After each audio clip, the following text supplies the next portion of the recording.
जम्मू कश्मीर में मौजूदा निजाम पर वज़ीर आला उमर अब्दुल्ला का बयान। बोले, यूटी में असेंबली वाले सिस्टम से लोगों को धोखा दिया जा रहा है सरेआम। वज़ीर आला की जानिब से जहां जम्मू कश्मीर में दोहरी ताकत के निजाम पर एतराज जताया गया, वहीं एलजी सिन्हा ने तरक्की और अमन की राह में मुंतखब हुकूमत और राजभवन में कोई तसादुम न होने की बात को दोहराया। तज्जियाकारों ने इस दोहरी ताकत पर तशवीश का क्यों इजहार किया है, ये खबर क्या है, वज़ीर आला ने अपने बयान में मजीद क्या कुछ कहा है और एलजी सिन्हा का भी क्या कुछ बयान सामने आया है, चलिए इस खबर में तफसील से जानते हैं। जम्मू और कश्मीर में मुंतखब हुकूमत बने 3 महीने से ज्यादा का वक्त हो चुका है। ऐसे में कई सारी बातें अब तक सामने आई हैं। बार बार वज़ीर आला के दफ्तर और राजभवन के दरमियान तकरार देखी गई है। ऐसे में गुज़िश्ता 2 दिनों से जम्मू कश्मीर के वज़ीर आला उमर अब्दुल्ला का दिया हुआ बयान काफी ज्यादा सुर्खियों में है। दरअसल जम्मू कश्मीर के निजाम के हवाले से बात करते हुए वज़ीर आला उमर अब्दुल्ला ने कहा कि एक यूनियन टेरिटरी जिसमें असेंबली हो वो एक गैर मौसर निजाम है। ये निजाम अवाम को धोखा दे रहा है। ये हमारे पास मौजूदा बद से बदतरीन निजाम से भी बदतरीन है। उन्होंने कहा कि असेंबली के साथ साथ यूनियन टेरिटरी नहीं होनी चाहिए, या तो मुकम्मल रियासत होनी चाहिए या फिर लद्दाख जैसी यूटी बगैर किसी असेंबली के होनी चाहिए। उन्होंने सवाल किया कि इस तरह का दोहरी ताकत का निजाम हिंदुस्तान में कहीं और क्यों नहीं है। अगर दोहरी ताकत इतनी अच्छी है तो मुल्क में इसे और कहीं लागू क्यों नहीं किया गया।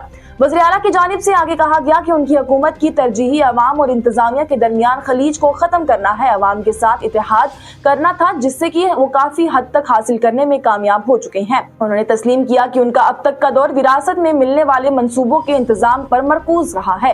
उन्होंने कहा कि अब हम सिर्फ वही नाफिज कर रहे हैं जो हमें विरासत में मिला है। आगे अपना पहला बजट हम पेश करेंगे और फिर आगे बढ़ेंगे।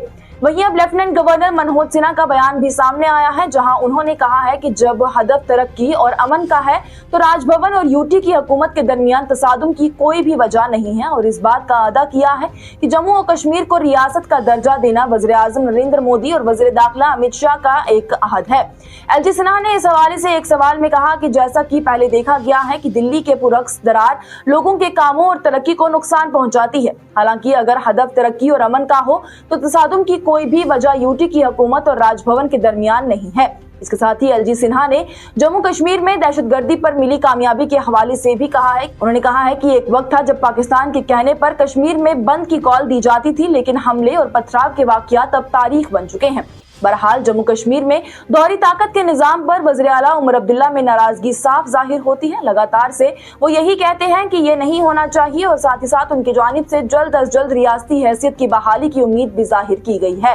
वहीं दूसरी तरफ एलजी सिन्हा का ये कहना है कि जम्मू कश्मीर की तरक्की और अमन की जब बात आती है तो उनकी इंतजामिया और जम्मू कश्मीर हुकूमत के दरमियान कोई भी इख्तिलाफात नहीं है। पर वहीं इस हवाले से तज्जियाकारों का भी एक अलग नजरिया सामने आता है। तज्जियाकारों का ये कहना है कि जम्मू कश्मीर में दोहरे निजाम की वजह से लोगों के कामों की फाइलें आगे बढ़ ही नहीं पा रही। अगर कोई एमएलए या फिर हुकूमत की जानिब से किसी चीज पर रजामंदी दिखाई जाती है तो उसे आगे मंजूरी के लिए एलजी इंतजामिया के पास भेजना पड़ता है, जिसकी वजह से जो कि काम है या फिर फाइलें हैं वो वहीं रुक जाती हैं और आगे नहीं बढ़ पाती।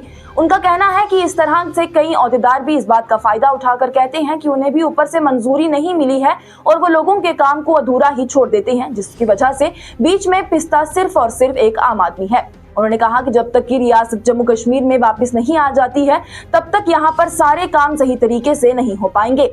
अब इस हवाले से आपकी क्या राय है? आप चुनी हुई हुकूमत की और एलजी इंतजामिया के कामकाज को किस तरह से देखते हैं? आप कितने खुश हैं? हमें कमेंट सेक्शन में जरूर बताएं।